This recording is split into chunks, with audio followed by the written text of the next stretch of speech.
Hey guys, welcome back to TechMan. Today, let me show you how to get Canva Pro for free. 100% legal methods.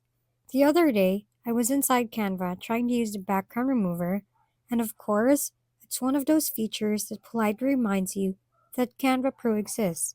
So I started looking for the legit ways people get Pro without paying. The first thing I tried was heading to the Canva website, opening the plan section, and selecting Canva Pro.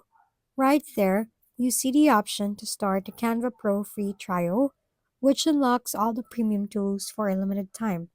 It's perfect if you just need pro features to finish a design project quickly. Now, if you've already used the trial before, there's another route that's actually pretty interesting. At the top of the site, you can open Education and select Canva for Education. After signing in and verifying with a school email, eligible students or teachers can get pro access for free.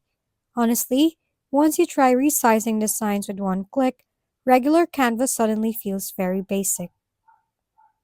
If we've been helpful, kindly give us a thumbs up and don't forget to hit the subscribe and bell button for more contents.